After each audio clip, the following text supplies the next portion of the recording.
not be so distant. I can't hide, I got my head to the ground. 'Cause I know he's watching me, yeah, I know he's watching me. Don't let me go, I know he loves me so.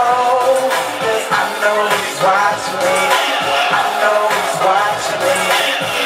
He's watching me, he's watching me. I know he's watching me, I know he's watching me. He's watching me, he's watching me.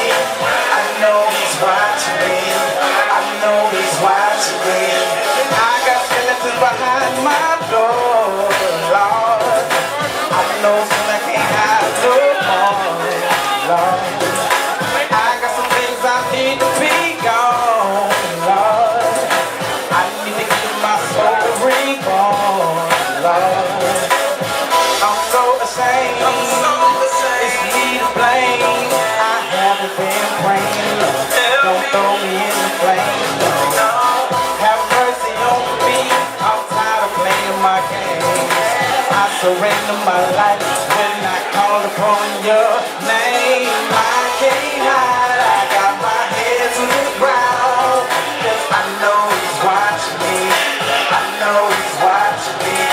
Let me go, I know he loves me so.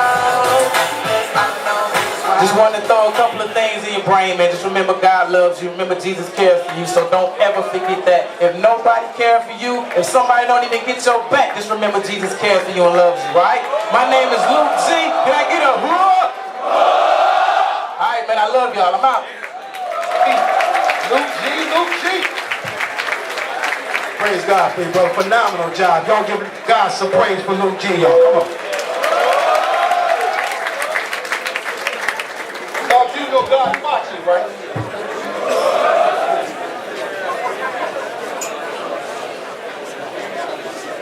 Not this time. We good? Y'all get the brothers up, all the break dancers. Where all the break dancers at? Wait a minute, everybody was dancing. Y'all was going at it. Where's my man with the no neck thing? Where's my man at? This dude right here. Dude, do you have any bones in your neck, man? I thought you like the Exorcist. Your whole hand was going to turn around. I was like, you got served. Man, y'all awesome, man. Give yourselves another big round of applause. We having a good time. Yeah. And give God some more praise one more time, my man Luke G. That was awesome. Luke G came out here and got right in the crowd and got y'all crunk. That's what we're talking about. I mean, we just getting started. We're going to have a great time here this evening. And right about now, we're going to do something that's very special and very important. I want to bring this awesome man to the stage. He actually retired. He retired from the military back in November of 2010, and God called him to pastor. So he went to Atlanta, Georgia, right outside of Atlanta, Georgia, in a place called Jonesboro, Georgia, and he started a church. And so if you're ever in Jonesboro, Georgia, in the Atlanta area, please go look him up and find his ministry. He's an awesome man of God, and he's paying the cost for ministry. I want y'all to give God some praise for Pastor Wiggins.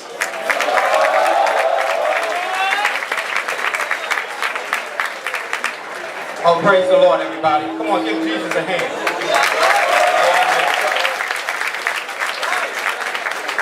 First, I want to let you know I'm coming on behalf of ATK and Bishop Karen, and he has sent me here to just give you a little word. I'm not going to be long because we have these dynamic people who are just putting on some music ministry like I haven't heard in a long time. So praise the Lord. I'm so excited to be here today. And I want to go and I just want to read out this passage to you real fast and give you a little word that what God has to say to you today as new recruits in your situation. And it says in the book of Judges, chapter 7, verses 3 through 7. It says, announce to the people, anyone who trembles with fear may turn back and leave Mount Gilead. So 22,000 men left, while 10,000 remained. But the Lord said to Gideon, there are still too many men. Take them down to the water, and I will sift them for you there. If I say, this one shall go, But if I say this one shall not go with you, he shall not go. So Gideon took the men down to the water. There the Lord told him, separate those who lap the water with their tongues like a dog from those who kneel down to drink tongues like a dog from those who kneel down to drink. 300 men lapped with their hands to their mouths. All the rest got down on their knees to drink. The Lord said to Gideon, with 300 men that lap, I will save you and give the Midianites into your hands. Let all the other men go, each to his own place. Fort Benning troops, you have been chosen to represent God in the current war that we're in right now. You need to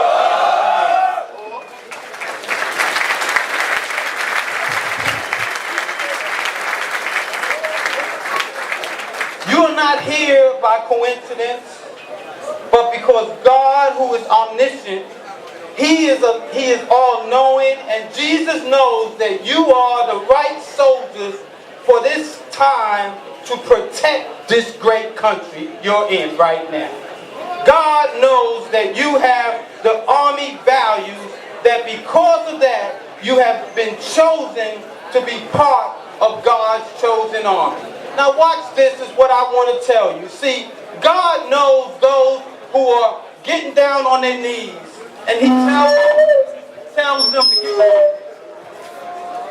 He tells them to get some water. And what do? They get down, and when you're drinking water like a dog, you're not looking around. You don't care about nobody but yourself.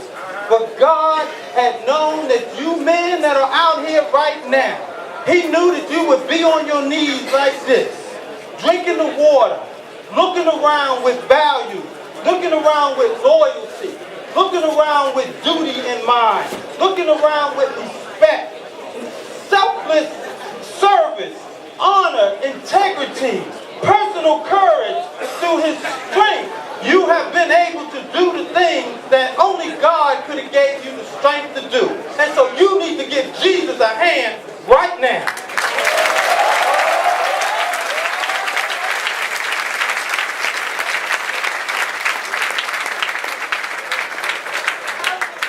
My young soldiers of Fort Benning, God has great things for you.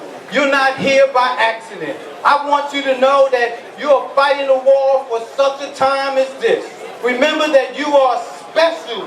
Of more than 300 million people that are here in the United States, God has chosen you to come fight this war for this great nation that we live in right now. And you need to pray. So we serve a mighty God. You're not here by accident.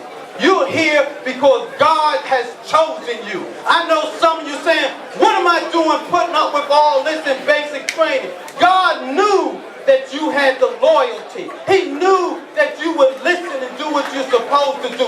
That you're not like the other 300 million people in America that's trying to do their own thing, but you're ready to do God's thing right here at Fort Benning. Amen.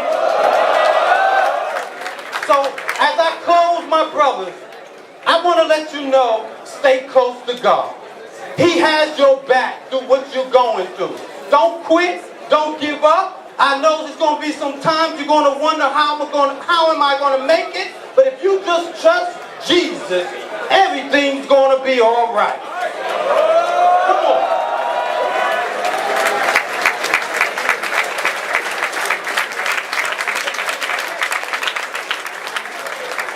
So as I close, I say stay strong in Christ. And let's give Jesus another round of applause.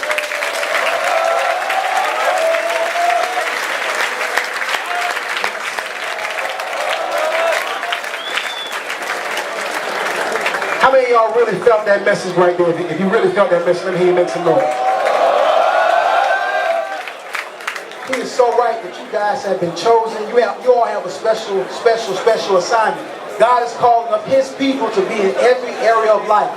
Whether you're a school teacher, whether you're a banker, whether you're a comedian, whether you're a gospel, holy hip-hop artist, God is calling his representatives to be that in every area of life. So what I want you guys to understand is, everybody listen to me.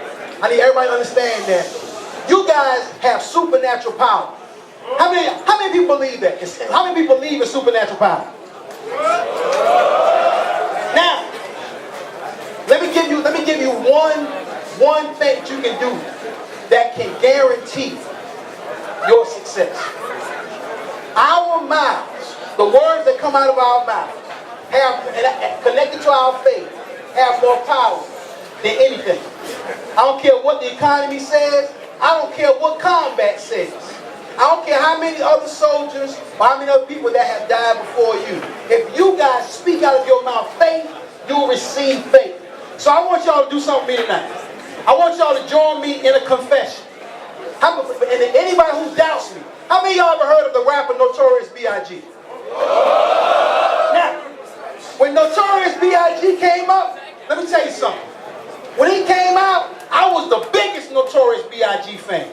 I'm talking about, I brought the CD, me and my boys would be riding the car, and we'd be like, who the blank is this? Page me 5:46 in the morning, crack a dawn, and now I'm yawning, wipe the cold from my eye. He who this page me, and why? It's my man Pop from the barbershop, told me he was in the gambling spot, heard an intricate plot. So people want to stick you like fly paper, neighbor. Slow down, love, yo chill, what's the caper? I used to rap that whole CD from top to bottom. Every song on the CD was talking about money, sex, drugs, or death. Every single track. He had another song on there, and we used to sing it all the time. I didn't realize what I was singing. He had a song called I Don't Want to Live No More. Sometimes I hear death knocking at my front door. I'm living every day like a hustler. I've been this drug junkie. Another day, another struggle. And we be riding to the club. I'm like, play it again. I don't want to live no more. Sometimes I hear death knocking at my front door. I wasn't ready to die. Matter of fact, back then I was scared to die. But we were saying this. Well, about a year and a half after the CD came out, first, Tupac got killed. Then, Notorious B.I.G. got killed. Well, when he got killed, it blew my mind because I was like, how does another platinum-selling rapper get killed within a year of each other? Well, years go by, I get saved, I find Christ, I learn the Word of God, and I realize that the Notorious B.I.G. spoke his death to detail. Everything about his death, he spoke it to detail. The name of his first CD was called I'm Ready to Die. That was the name of the CD. I told you, every song on the CD was about money, sex, drugs, and death. Every song. On the end of the CD, you heard him, they had a mock gun battle. And at the end of it, you heard some beeps from a heart monitor. And it went beep, beep, beep, beep, beep, boop. Flatline, he dies. Album comes out, sells 10 million CDs. That's diamond platinum. He wins Grammy Awards, American Music Awards, Soul Train Awards. He goes to California. He gets killed. His next CD comes out. The name of his next CD, which was named before he died, was called Life After Death. On the CD, he was standing in front of a hearse. The hearse had a tag. Pull it up on Google if you think I'm lying. The hearse had a tag on it that said Notorious B.I.G. The album was called Life After Death. It came out 6 weeks after he died. On the song, on the CD, he had a song on the CD called I'm Going Back to Cali. And that whole CD was talking about the fact that he was afraid that if he went back to California, he was going to get killed. Where did he die? In Los Angeles, California, on the Sunset Strip. If he spoke death to himself, you can speak life to yourself. So I'm going to tell you something that I use consistently. It's called confessions. Some people think I'm crazy, but I use it all the time. I said at the beginning of the year, I said, God, I'm believing you for a new radio show. Guess what? In July, I signed a deal for my new radio show. Whatever you believe for, whatever you want to speak out of your mouth, you can have it. So I want everybody to say this with me. Every man and woman in here. What?